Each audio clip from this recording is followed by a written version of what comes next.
Thank you everyone for joining us today. We're going to be looking at data-backed HR trends for 2024. Before I get into who I am and how this session is going to work, I want to introduce you to my great guest, which is Jules Strong, VP of Marketing and Insights at Lattice. Jules, would you mind telling us a bit about who you are, what Lattice do, before we get into some more talking points for today? Yeah, absolutely. Well, firstly, thank you so much for inviting me to be part of the webinar today. It's amazing to be here, and hi, everybody.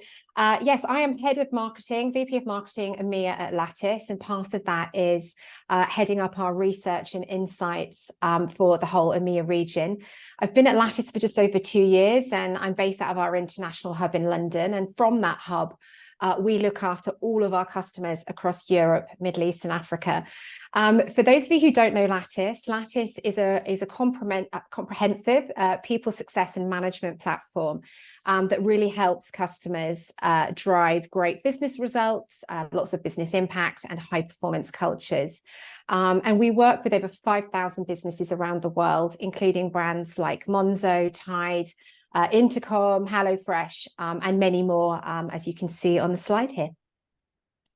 Perfect. Thanks, Jules. And if you don't know about HowNow, who I am, my name is Gary Stringer. I'm the Content Marketing Manager at HowNow.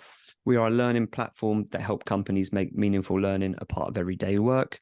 I'll explain a little bit more about that later, but a big part of that is helping companies identify their skills gaps, close them through relevant learning, and help their people build the skills they need to perform but grow in their careers.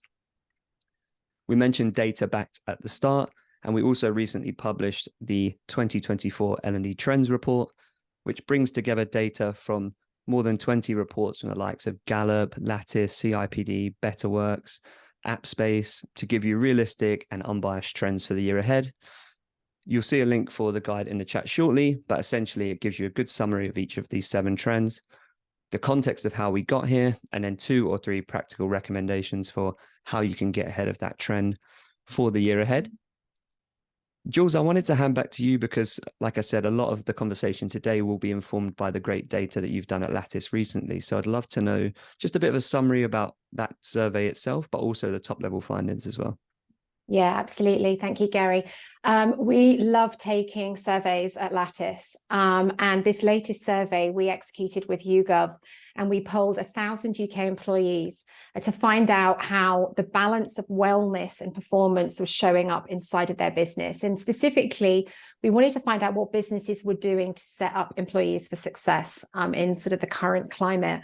And if we just go to the next slide, Gary, This is a quick snapshot of what UK employees are being offered by way of benefits or not by their employers. So you can see there's a big focus there on flexibility. We've got some mental health and wellness support. We touched on performance-based bonuses a moment ago, to a smaller degree, cost of living support. But actually 17% of people were not receiving any of these benefits. So it was a very, very telling survey. We got lots of great insights out of that. And I think we're going to step through a few of them and share those out today, aren't we, Gary? Yeah, absolutely. Very interesting and eye-opening that proportion of people didn't have any access to those benefits. That is really surprising, I would imagine, to a lot of people, especially me the first time I read it as well. Yeah, absolutely. So like Jules said, we're going to tackle some of these today. I wanted to give you a quick run through of the key trends we're going to talk about today. But the first is this idea of career conversations and how we can do those more effectively.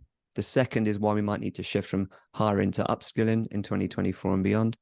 We're also going to tackle better flexible working and what this looks like in practice, and what AI should look like from the HR perspective, and Jules's thoughts on that. So we're going to get into that in a second, but I'm going to stop sharing my screen. Unfortunately, I'm not at that point now where I'm still have to tell you I'm not sharing my screen because I'm not that quick. So perfect. Jules, if people download the guide that I mentioned at the start, they'll see some very interesting data around progression and development. So 75% of employees said they would prefer to advance at their current company, but only 48% can currently see a career path. So I found it really interesting that when you asked those 1,000 people what of the 14 factors they had available to, things like career conversations, career paths, and professional development budgets came bottom of the list. So I'd just like to get your take on maybe why career conversations have slipped onto the back burner a little bit, or any insights you had on that? Yeah, absolutely. And that was certainly how the data showed up. And I think we were quite surprised by that, to start off with as well. Certainly when we've done other surveys like this in the past, or we've done our annual State of People Strategy research study, career development has always sort of pegged in the sort of top half, sort of, down to, certainly the middle of the pack. And it didn't show up this way. And as you say, regular career development conversations were the norm for only 15% of employees, which was staggering. 13% only had that clear career growth path, and just 11% had access to budget allowance for their professional development. So all of that paints a picture that looks like career growth and development might well have been deprioritized. I think actually what's really happening is it's not that it's no longer important in the business, but actually with everything that's been going on in the world over the last few months, it's more that HR teams have had to index on areas that needed additional focus to counteract some of the working environment patterns we're seeing, what's happening in the macroeconomic world, and just really give extra focus to that. And I think, HR teams at the moment are trying to grapple with this development of a high performance culture in the workplace, but they've also got to support teams through factors like the cost of living crisis, or the fact that they need more flexibility to be able to achieve a balance between work and home. So I think that's really what's showing up here. Not that the businesses don't care about it anymore, but we're in such a place in the world right now that's impacting performance in the business, is impacting employee wellness, and HR teams are mobilizing to get around that. Yeah, I agree. I mean, it's such a volatile world, and you have to prioritize certain things. And I think you're right. It's not necessarily there's any intention to not prioritize these things at the moment, but we have to be reactive to the things around us and where our employees most need support. And actually, I think your data really supports that, because things towards the top of the list, like we saw on the slide before, were flexible work policies that would support people through things like COVID, and then also into cost of living and better work-life balance, mental health support, flexible time off, so people could really prioritize things outside of work as well. So yeah, I think really your data does talk us, give us that insight as well. But I'd love to hear your insights on why those other things were at the top of the list. Yeah, I think that's just a great way of framing it. So yes, to your point, when we were looking at the most prominent benefits in the business, the highest rated benefit was flexible working policies, and almost half of the people that we surveyed were seeing that being offered to them in their workplace, which is great. Over 40% had access to mental health and wellness support, and almost 40% had flexible time off. And I think that's the first time we've seen this collection of benefits feature so strongly.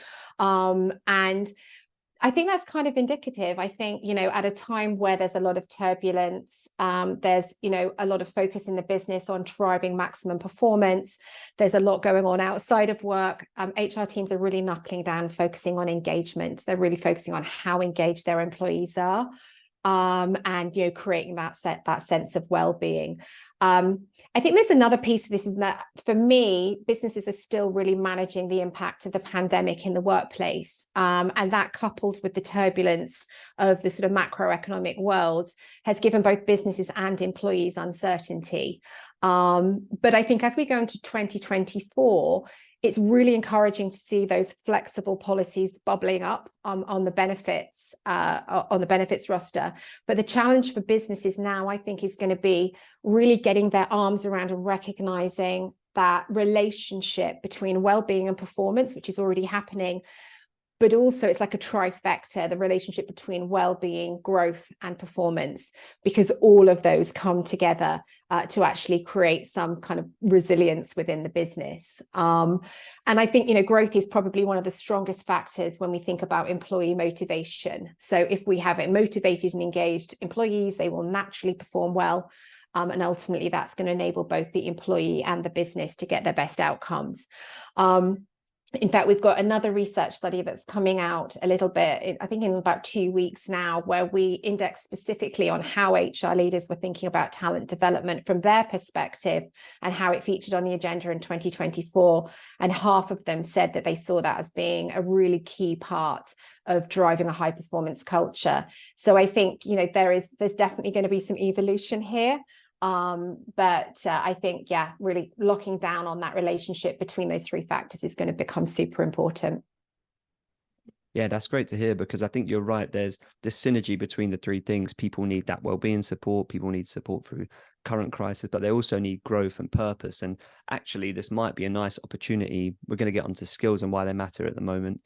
But this could be a chance to be proactive, because we know that people fear their skills becoming outdated. We know that people will need to be reskilled. So actually, if this hybrid between them comes together and we are having people prioritizing skill development as well as part of that overall package, then the three boxes will be ticked. We'll still give them that support through things like well-being, but we're getting a little bit ahead of the idea of people need to be reskilled. So I'm really in agreement with what you said and excited to see the new research on that as well. Yeah, absolutely. I also wanted to give people some maybe tangible tips or actions they could take away and apply, Jules. And for me, two things came to mind here. One would be the idea of having conversations around growth and development. And I think there's a temptation when you hear that these have fallen onto the back burner to want to just do more of them. So, for example, why that might not work is if people said to us that they didn't think their feedback was being heard, rolling out just more surveys wouldn't help. We would need to be able to communicate to them where we were using that feedback and how we were using it to improve. And the same thing is happening here. If we just put more career conversations in the calendar without being structured, without having purpose to them, we'll do a similar thing where we won't actually drive much change. So for me, it felt like, from what I was seeing, the idea of shifting these career conversations as well to be built around business problems to be solved and the role people play in them.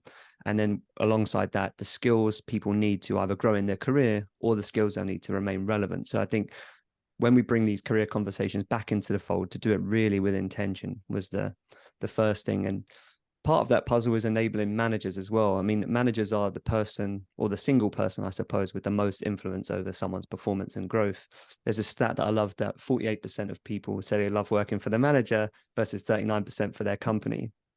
And in the guide, I found this stat that there were 6 areas that managers really wanted most support and enablement in. And they were things like coaching and career paths and empathy. So I think the other part is working out where your managers need enablement to have those better career conversations and then targeting the relevant learning to them. But any thoughts on that, and anything from your perspective, Jules, on how we can actually start having those better career conversations in 2024? Yeah, I love those stats too. They're eye-opening, aren't they? And I think both those points really resonate with me. As we go into 2024, I think all businesses have a real opportunity to rethink how career growth and development shows up in the business.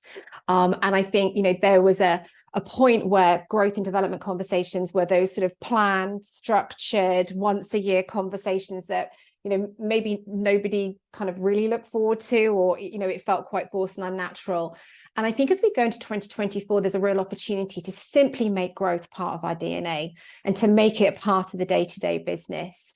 And the reason I think that's important, Gary, is going back to this sort of turbulent world that we're in right now, is if growth is embedded into the day-to-day business and the ongoing relationship between the manager and the employee, there's much less chance of it getting left by the wayside when times get busy, or where there's change happening in the business or some form of unrest. So I think, yes, to your first point, don't talk more, but make more of every conversation and make growth a really integral part of that.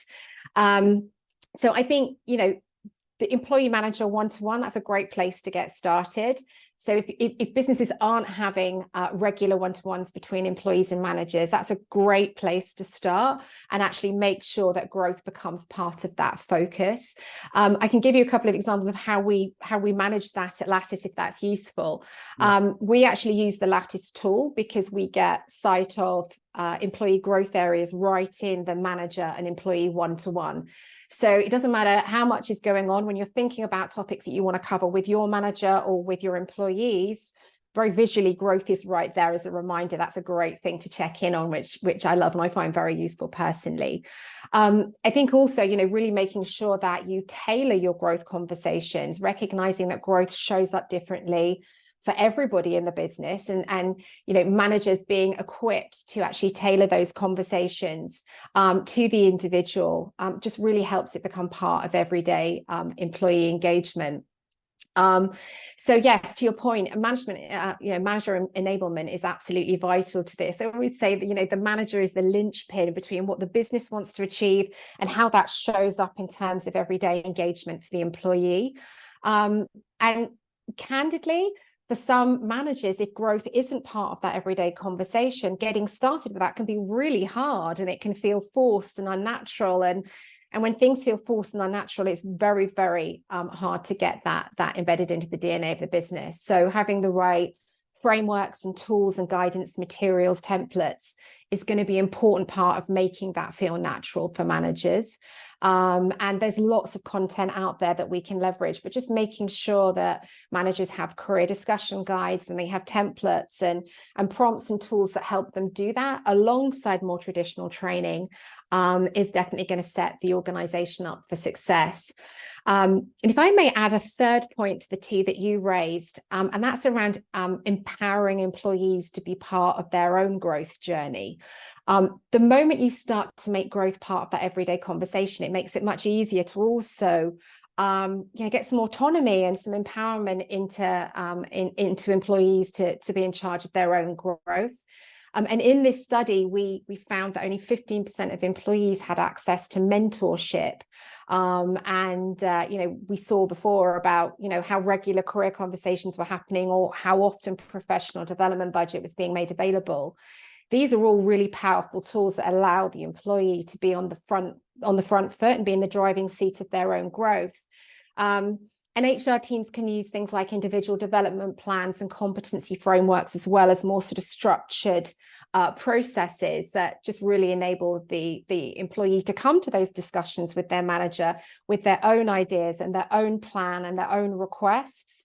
And that can just be a really powerful way of not making growth about the manager delivering that to the employee, but the two of them actually forming that plan together and having that conversation, planning and delivering that as part of a continuous motion. And I think, as we go into 2024, it'd be great to see more businesses, embrace that way of thinking about growth.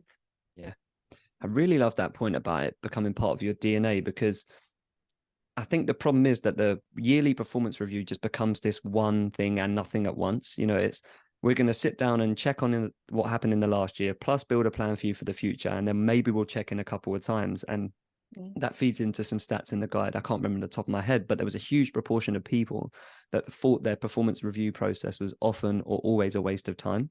And that's because so many of the things you said there, if they're not happening regularly, we're all out of the practice of doing it. So like you say, managers, it might feel forced for them. Employees don't really feel like they have ownership.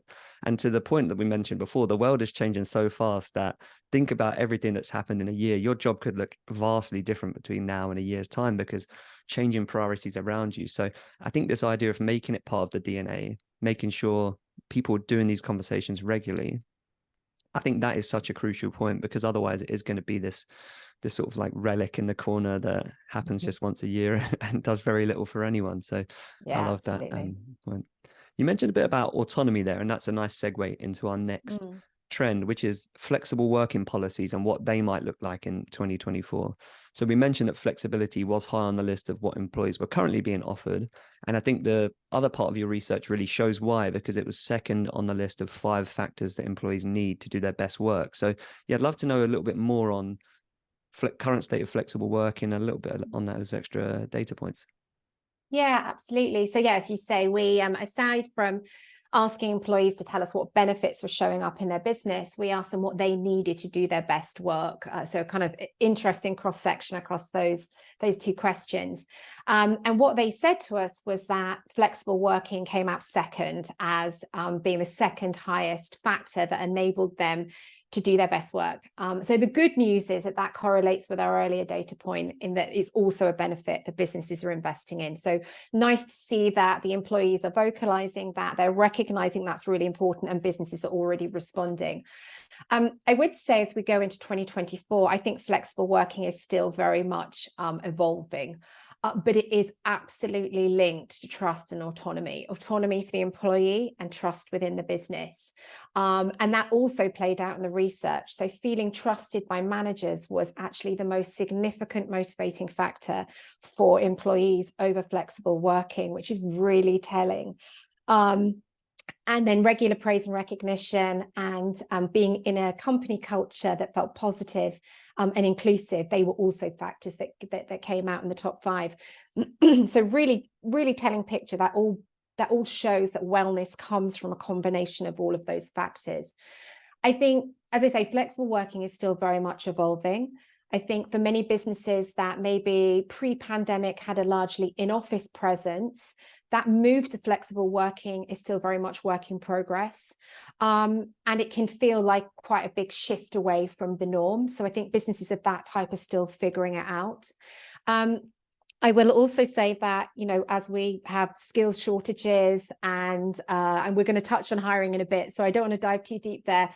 That means that, you know, the business is constantly evolving. So even if a business feels like they've got a really good read on what flexible working looks like for them right now, there is every chance that halfway through 2024, they're evolving that again. So I think agility is really the name of the game of how that's showing up at the moment.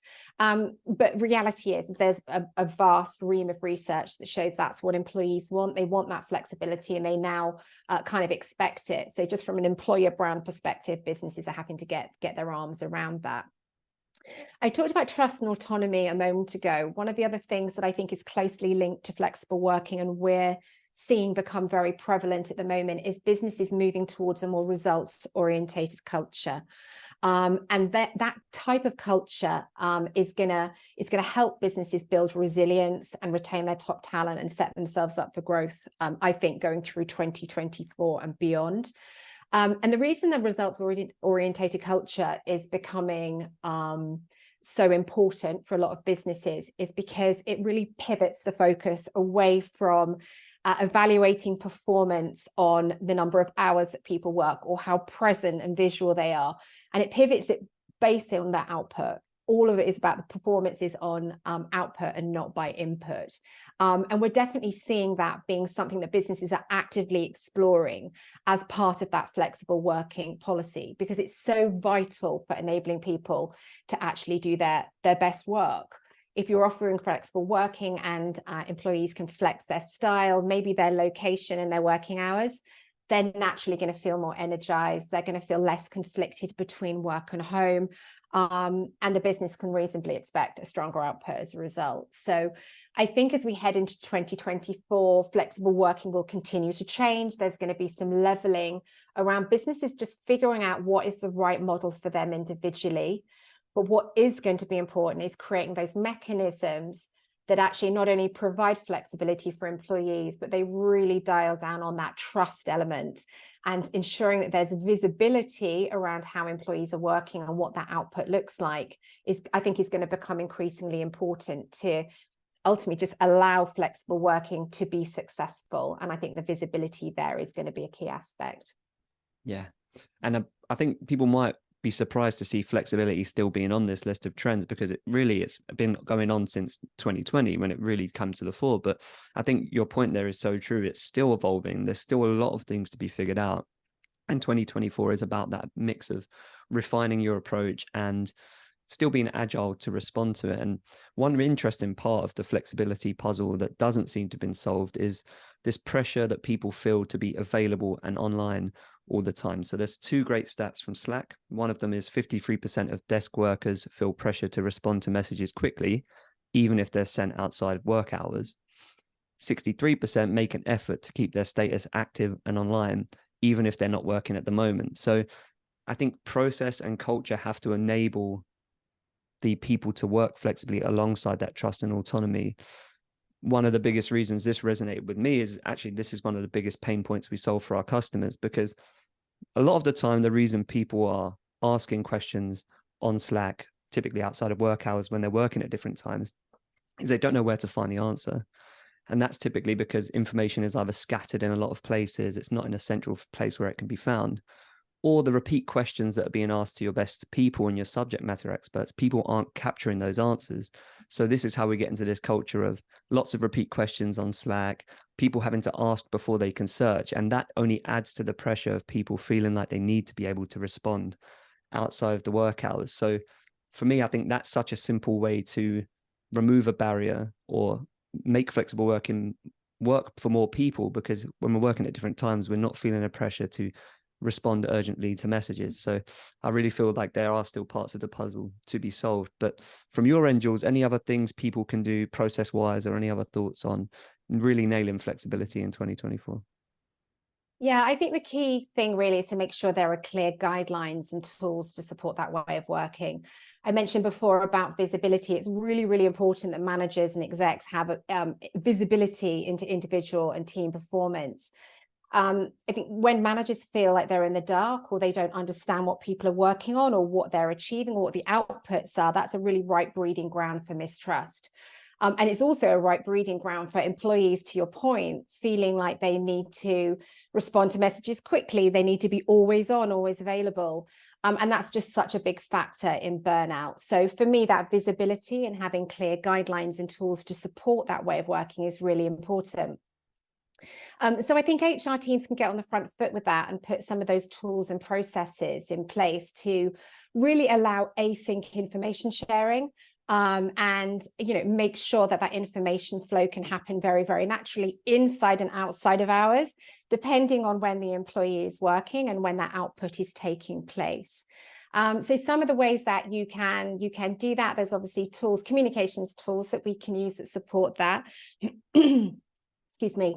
But I think things like, weekly updates between an employee and a manager on all the sort of core work output for that week, what the focuses are going to be for the following week, they can be a really great way of getting that visibility, and also demonstrating and empowering the employee to demonstrate their accountability as well. And I'm going to come back to the employee manager connection time again. I think in a results orientated culture, that is so vital to keep that visibility and that open communication going. Another thing that I would point out, which I think is really, really important to make that work well, is a clear view of goals and OKRs, so that everyone knows how performance is being evaluated and benchmarked. And this research study actually showed, I think we mentioned before, that just 1 in 5 UK employees say that they truly understand how their employer is assessing their performance and what their expectations are. And I found this so interesting because, this isn't setting anyone up for success, and this isn't actually helping to have that flexible working and that results orientated culture, really humming. Where you've got a disconnect between what good looks like, what your goals are, how your performance is being assessed, that's creating an environment again where not only mistrust can come in, but actually it's very, very hard for the employees to strike that level of achievement and to feel, motivated that they're achieving their goals. So establishing clear metrics by which performance is assessed, and making sure that those performance conversations are happening regularly, rather, to your point earlier, Gary, than that once a year conversation is really vital. And the last thing I'd just throw in there, I think, is, just feedback and praise. I think that came out in our top 5 factors that allowed employees to do their best work. But that can, HR teams can, really think about how to drive programs that encourage and facilitate and showcase feedback and praise. So when employees are performing well and they're living the company values and they're doing well in a flexible working environment, that's very visible across the organization. There are many ways that HR tech and HR processes can help to create those praise and recognition programs. Yeah, I think what's sticking out to me now, having spoken through this, is the 2 points are really linked to each other. If people are going to have trust, autonomy, and flexibility to do their best work, then that comes from having clear conversations around where you're going in your career, how you contribute to business performance, and, like you said, having the clear metrics on that point. Cool. I'm conscious of time, so we'll move on to our third trend, Yeah. Jules, as well, which is the shift from hiring to upskilling and a focus on internal mobility. So one thing I found when researching the trends guide that I mentioned at the start is Udemy's top 7 surging skills for workplace and human resources were dominated by recruitment and hiring, which means content on Udemy about those two subjects saw the biggest increase in consumption. And we're interestingly in this period of talent shortage. So there's 6 open roles for every qualified person, according to the Bureau of Labor Statistics. So although it's good to be hiring savvy and really flex those skills in a competitive landscape, we also can't put all our eggs in that just hiring to fill skills gap basket. So just curious about your thoughts on the current hiring landscape and why we might need to shift towards upskilling over the next year or two. Yeah, I mean, the hiring landscape is so tough right now, isn't it? I mean, we definitely saw skills shortages become a thing as we went through that period of the Great Resignation, but I don't think it's ever fully settled back down again to pre-pandemic norms. I think that's the reality. I saw a fascinating stat in one of the recent CBI surveys, actually, and 30% of businesses said they couldn't grow over the last 12 months that we've just been through because they didn't have the right skills in the business, and they could see the demand, but they couldn't go out and capitalize on that demand because they didn't have the right people in the right roles, which I think is really, really sad. So I do think there's a need to think about the role and the potential impact of upskilling as an alternative to just straight hiring in the organization. And to my mind, it brings a number of benefits. If you have a strategy and a path in your business to upskill your top talent, your highest performers, that's naturally going to drive more motivation, more satisfaction. And those people are going to feel more committed to their roles and to your company because you're investing in that area. And that's just such a natural tie into a high performance culture, which we spoke about before. I think the second thing that jumps out is that hiring is expensive and it's turbulent. It takes time, and actually, if you've got people leaving the business in open roles, you're losing your organizational knowledge. As I say, it takes time and it's costly. So actually, the more you can reduce that attrition and give people a reason to stay inside of the business through upskilling, that's got to be a great outcome. And I think, outside of just that mitigating costs and turbulence, thinking ahead to the future, the businesses that really think carefully about upskilling and invest in that and create the processes for that are really ultimately just future-proofing their business. I actually genuinely think that keeping your top talent in a business and giving them a career growth path, giving them skilling is actually giving you a competitive advantage. And I think, we're in a world where businesses need to make their jobs as attractive as possible, given the current hiring landscape. And certainly some of the factors like flexible working that we spoke about, having a culture based on output and results and performance and investment in employee growth are just absolutely part of that in building your employer brand and making your jobs as attractive as possible. And so, yeah, I'm excited to see how that develops over the coming months. Yeah, no, me too. And I totally agree. I think I saw some interesting data in the last few weeks, and there was a stat that the C-suite thought that half of today's workforce skills won't be relevant in a few years, and a third of employees felt overwhelmed by the pace of skills change and potentially that their skills could be relevant in 1 to 2 years. So between leadership and employees, there's this agreement that we need to be focusing on skills. So it's such a no-brainer to make this a core part of your development strategy. You can future-proof the skill set you have as a company and as teams. You can give people real purpose to build skills that drive that performance. And I think that is just a perfect reason to shift to that. And then to your point about it being expensive, this is definitely a more sustainable approach, because every time you hire people, there's not only the cost of hiring, but the cost of that person getting to know the company culture, the product, the ways of working. By the same token, if our people aren't growing and we don't retain them, that lost knowledge is massive to us as well, because no one has time to relearn the things we already knew as companies. And especially as quick as the world is changing now, we need to build compound knowledge together. So we need to retain our best knowledge. And if we don't, I think people overlook the sheer cost of not only that person taking that with them, because so much of the knowledge is business specific, but also the fact they will have to relearn it. Or my least favorite thing is when someone gives in their notice and you've got probably about 20 working days to capture 4 or 5 years of great stuff they built up on the job in that time. So for me, yeah, it just massively seems like such a no-brainer to focus on it. And I guess, again, coming back to the idea of practical steps or tangible tactics for people, anything that comes to mind for you, Jules, on really nailing this approach to upskilling and internal mobility? Yeah, absolutely. So a couple of thoughts here. We touched already a little bit around employees wanting flexibility at work. And I think, we can apply that to the world of upskilling as well. So I think it's really about giving employees choice, letting them design their own career paths, making sure that we have not only the culture that embraces that, but the processes and tools that embrace that as well. And allowing employees to decide what growth looks like for them, what upskilling looks like for them, what they want their career path to look like. And for those folks where it's more of that sort of traditional ladder and they just want to become really, really skilled in their craft and it's, a direct line promotion, I think that's great. But for many employees, certainly in our younger generations, they don't know actually what that career path looks like. It's more of a web or a rock climbing wall is how I like to imagine that. And so actually having a structure and having a culture that allows employees to design their own career paths, I think is really, really important. We talked about growth not being that once a year conversation, and I think that's the same for upskilling as well. We don't want that to feel like a separate task. We want it to be something that employees look forward to engaging in every day. It feels part of their everyday role.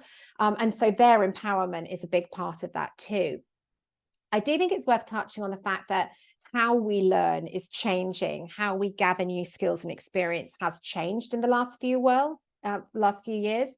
When we were all in an office, we had those kind of water cooler moments, or we were learning by osmosis by listening to our colleagues, grabbing people for a quick chat in a corridor. And in a remote or a hybrid world, it's not as easy as that anymore. So as businesses, I think we need to be proactive in recognizing that and equipping our managers and equipping our employees to be arranging upskilling opportunities in a different way.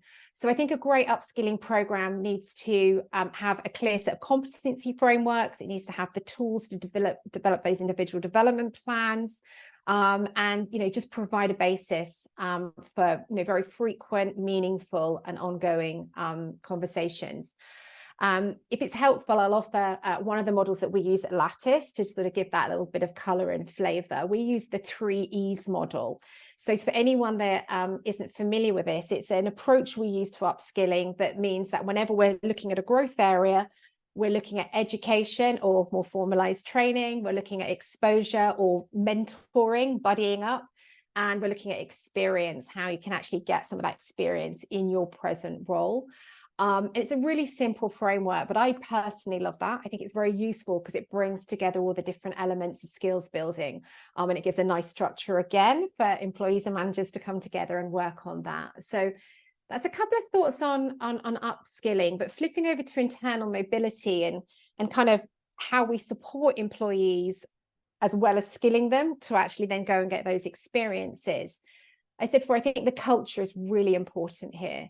So having a culture where right from leadership down to management and to individual contributors, internal mobility is very transparent, is very clear, it feels achievable, and it's celebrated, is a really powerful team for keeping your top talent in the business and showing them that they can have a path that can show up in very different ways if they want to upskill and stay within your company. And, just to come back this point, growth is not linear. It's not restricted to one function.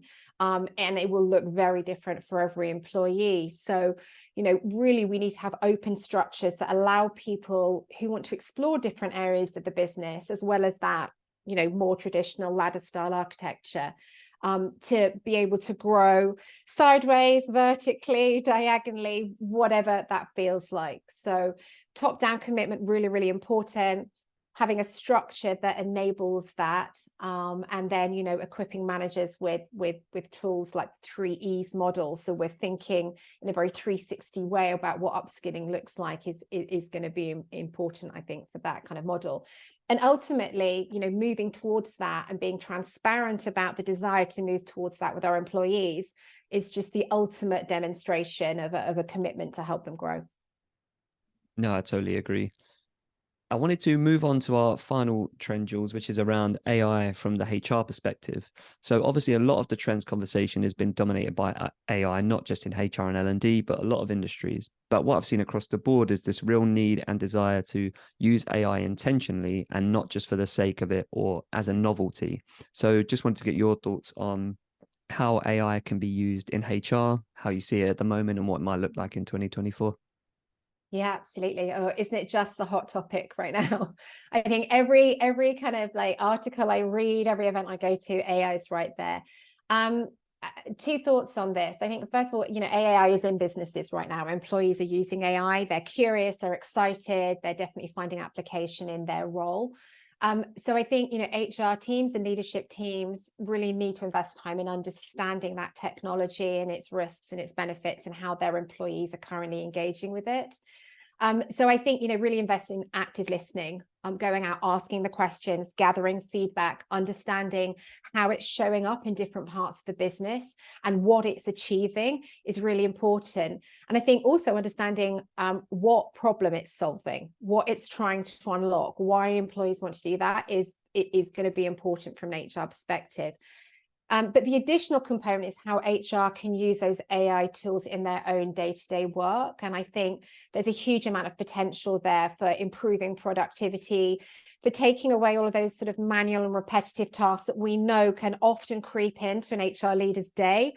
And sort of take away some of that time wasted in starting blank sheet projects. You can see there's many potential applications there.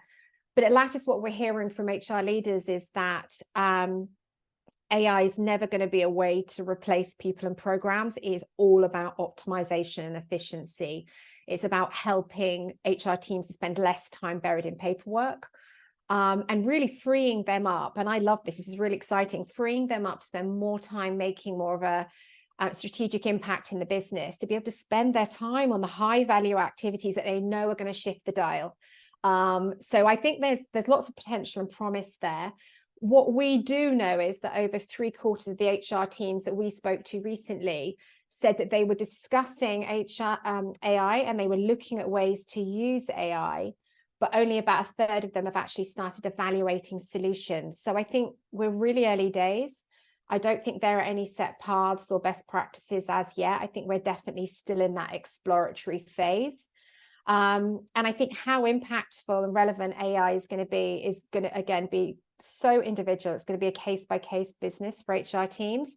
But I think as we get through the first half of 2024, Gary, we're definitely going to start to see some of those best practices emerge. I think we're definitely getting close to that. Yeah. I had Egla Vinayskauta on the podcast recently, and everyone should follow Egla if they're not, for some great insights on AI and L&D and HR. But echoed so much of what you said. There's no best practices yet. There's just common practices. So make sure you're not just getting wrapped up in how other people are using it, but really focusing on how it solves problems for you. And something that Egla shared with me is this insight. She spoke to a small group of business leaders, but where AI was being adopted across a business, it was being driven by a business need rather than L&D or HR taking it to the business and trying to get it implemented that way. So couldn't agree more with all of that. Jules, we want to give people a little bit of a recap and then go through a couple of examples of how this might be used in practice. So I'm just going to share my screen again so we can do that. And then while we're doing this, if you want to drop any questions in the Q&A, once we're done with this section, we are going to take your questions. So to recap where we're at, we need to have better career conversations that are linked to performance, progress in 2024 and beyond. To give employees the best chance of doing their best work, we need that flexible working that's built around trust and autonomy. Internal upskilling and internal mobility can help us solve this crisis of everybody need to be reskilled in the next few years. And like Jules said, AI should be used intentionally to solve problems in your business and then free up your time to do more of the things that matters. So really intentionality is the message on the AI front. So we want to just spend a couple of minutes giving you 2 examples of how this might look in practice. Jules is going to take you through understanding and aligning with employee expectations, thinking about what we spoke about around career conversations and flexible working. And then I'll just spend a minute or so telling you about upskilling and reskilling and how we do that for the future of work. So Jules, over to you. Thank you. Yes, absolutely. So the first step really is to understand and align your teams and set them up to do their best work. So if we could just flip to the next slide, please, Gary. Yeah. Perfect. Thank you. So Lattice is a people management platform that really enables you to do that and to deliver greater business outcomes through people strategy and people programs.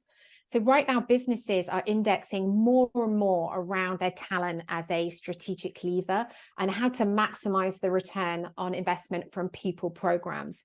And Lattice actually supports HR leaders to become enablers in that process by focusing on three key elements. So the first is understanding and acting on your talent, identifying who your talent is and how to unlock them.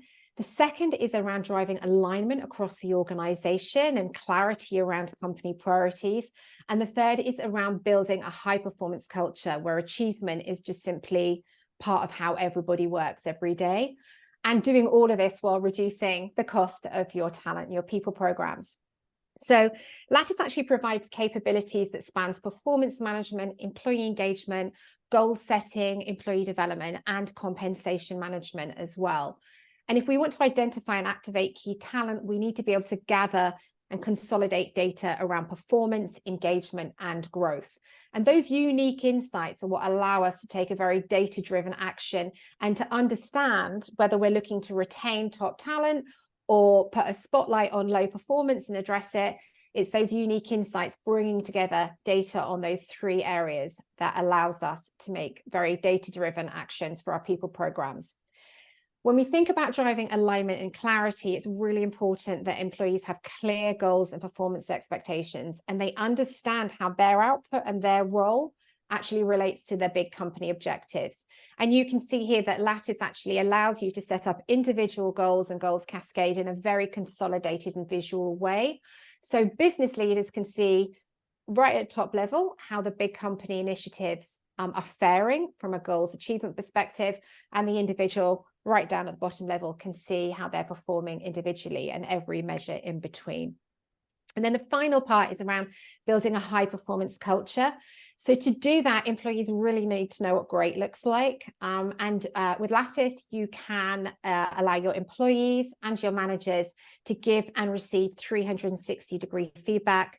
It supports all of your conversations and your planning around growth and development, and you can link your compensation to performance. So you can recognize and reward your highest performers.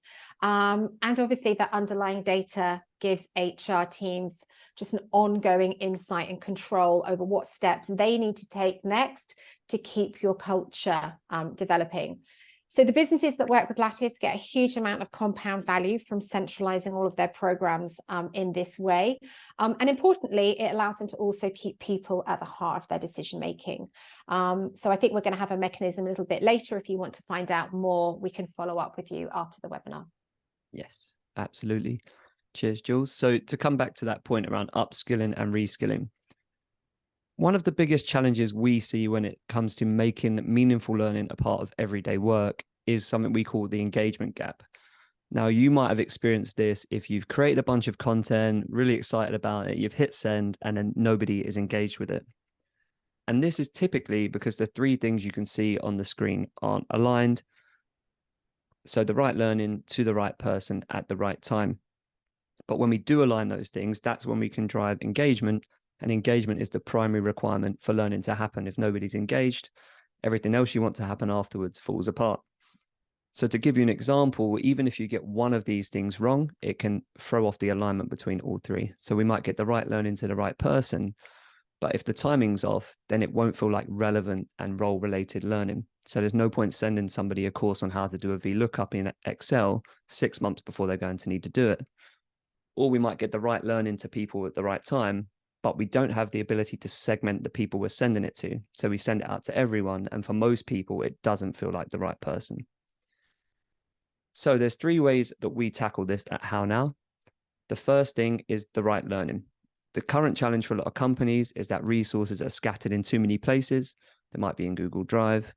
They're the internal files you've created and the stuff people learn from all the time, like webinars, YouTube videos, blogs, podcasts. One of the first things we help our customers do is centralize that all into one single place and build that learning ecosystem that brings everything to the end of one search. So everything is centralized. How do we get it to the right person? This is where at HowNow we use AI to analyze millions of live job adverts and understand in-demand skills for a role, so you can map those skills quickly. Then we have a built-in 360 measurement tool that allows you to measure the skills you have internally and to what proficiency. And when we know those two things, we can deliver targeted learning. So for example, we might know that negotiation is a key skill for people in our sales team. And once we've measured proficiency, we can assign relevant learning to that topic to anyone who's a level 3 or 4 below in negotiation. And then last but not least, my favorite part, how do we get it at the right time? People are most motivated to learn in the flow of work in the moments that matter. By that, I mean when they encounter a problem that needs to be solved. And if learning can help them solve that problem, then it will influence performance. That is why we embed learning in the apps people use every single day, like Slack, Teams, HubSpot, and Salesforce, so that people don't need to leave the flow of work to learn and apply the things they need to learn. And that is very quickly how we bring the right learning to the right person at the right time to drive engagement in meaningful and relevant learning. So as Jules mentioned, you'll see a poll pop up very shortly. If you'd like to know more information about Lattice and HowNow, just click yes to that poll and someone from our team will be in touch with you after this webinar. Perfect. Jules, we covered a lot of ground there. We did. Take a breath. So you'll see the poll pop up now. And we're going to take a few questions in a second.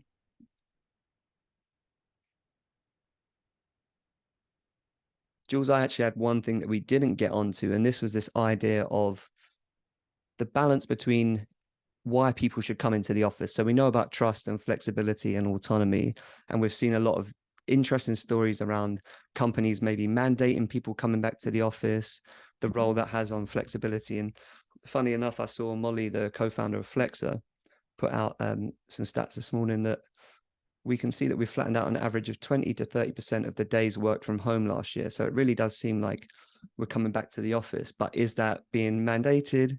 Is it actually there to drive performance? So just curious if you had any thoughts on that topic. Yeah, again, I think it's a really individual thing. We're definitely seeing in some businesses and some sectors, there's a lot of desire from leadership to bring people back into the office. I think it's a really fine balancing act. We talked about the fact that upskilling and learning had needed to take a different form if people weren't in the office, because, you know, some of that learning by osmosis wasn't possible in a completely remote environment. I think the reality is there is definitely advantages that, can be gleaned from time in the office. I think there's a lot of advantages that are gleaned from working from home as well. And that's where the flexibility is important. I hear a lot that people feel that in office time is a great culture driver, and actually having that face-to-face time can facilitate with culture. And I think that certainly for the younger cohorts and our employee base, just having that time interacting with others can go a long way. So I think it's individual. I think there's many ways that you can skin that. It's important to be regularly taking the pulse of how your employees feel about it. I will say, I do think that's vitally important, so that you land at a place that feels right for employees and it also feels right for executives. But I think there's ways that you can do that in terms of, just regular in-office days where people come together specifically for collaboration opportunities, as opposed to, just necessarily saying it has to be X number of days a week. But I think every industry is different. Every business is different. For me, the vital thing is, just keeping an open mind, thinking about, and asking what do your employees need, and then figuring out a way to hit that middle ground so that flexibility remains in place, but also you're taking advantage of some of the opportunities, collaborative opportunities you can have from in-office time together.